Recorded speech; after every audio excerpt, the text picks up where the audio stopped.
Hi, I'm Dr. Philip McMillan. Thank you for joining me again. And today I'm going to be talking about a parallel in the COVID 19 pandemic and thalidomide. I'll be covering three basic points in this. And so the first one that I'll be covering is from the Wellcome Collection, talking about thalidomide itself. I'll be dealing as well with a fact check saying that this is from USA Today, saying that that comparison is not appropriate. And finally, I'll be looking at a Guardian headline newspaper article, and this was from 2014 about thalidomide and the effect it had on those who were seeking justice. So essentially, if you're interested in this, and I'll play a short clip as well from one of the mothers who went through it, just to give a historical context. So my views are very simple. My mother was a history teacher, and I believe the statement by Winston Churchill: those that fail to learn from history are doomed to repeat it. Why would I be talking about this now? Well, I think that we're at a critical stage where there is an opportunity for us to try and redress some of the problems that we have had in the pandemic. And it's largely about making sure that we're focused on science and focusing on finding solutions for the problems that are currently being faced. So let's start off with just a few basic things. So this here is the Wellcome Collection, and this is about thalidomide, a bitter pill. And so at this point here, this was over 60 years ago, since thalidomide had been prescribed to pregnant women as safe treatment for ailments associated with pregnancy. And for those who are not aware of it, it was promoted as Distival. This is one of the advertisements for safe sedation, sound asleep. As well, it was very beneficial for pregnant women in the context of their morning sickness.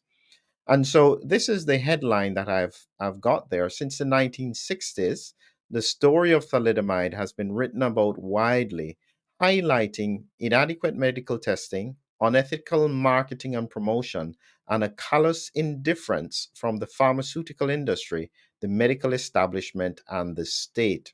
Now, it must be clear that I can't be talking about now because none of those things would be relevant in this day and age. There would be no unethical marketing and promotion. There would be no situation where we have inadequate medical testing that was not clearly delineated to the population. And we don't have a callous indifference to people who may have been injured in the longer term from trying to do what they thought was the right thing.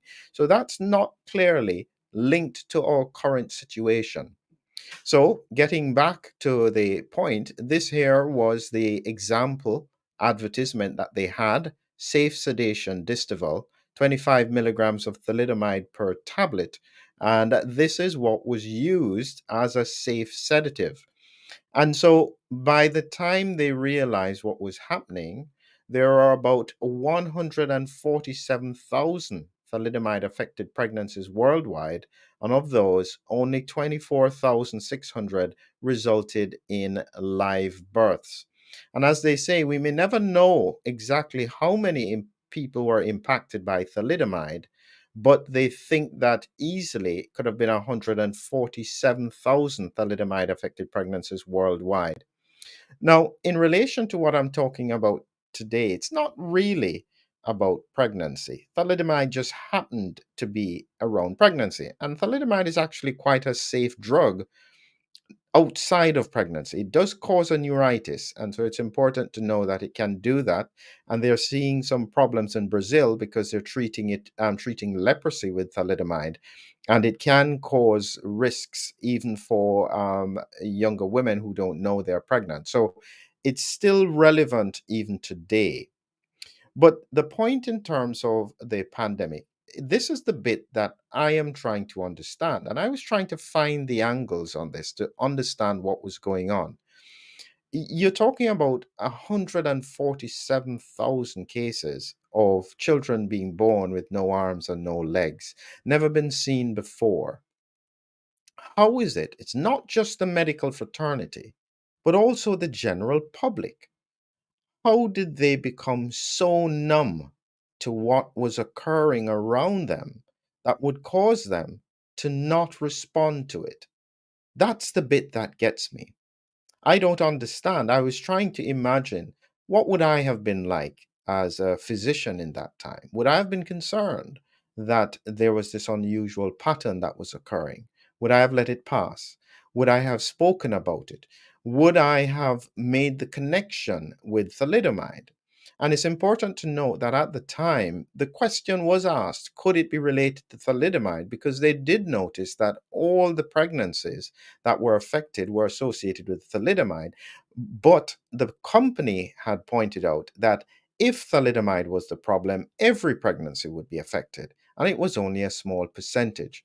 And so the amount of damage that occurred because of there being a lack of thorough appreciation of what was going on, or better yet, a failure to get an answer.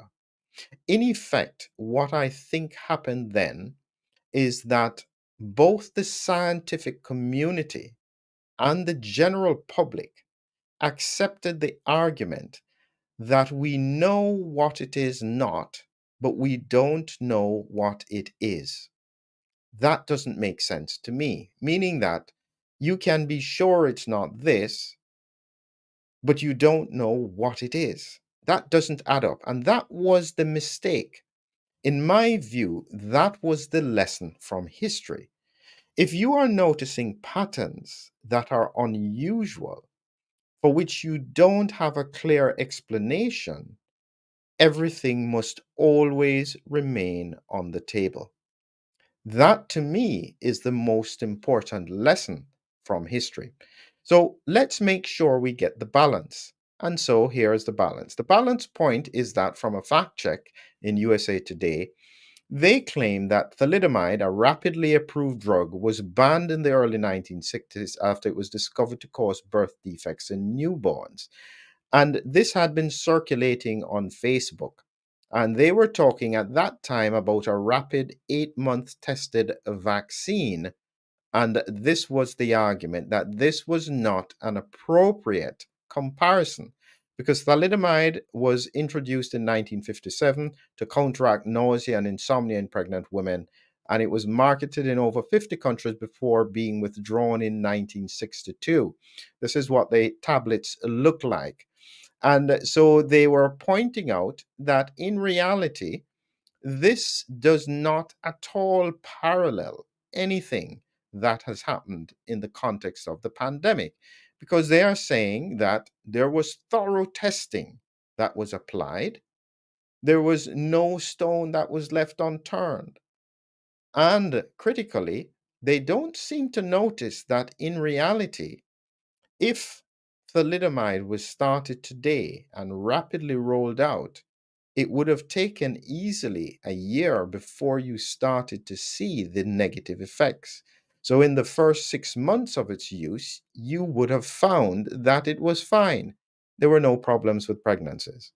That's the principle that I am saying about learning from history. The lesson from that is that we learned that medium and long term studies were essential for almost all interventions.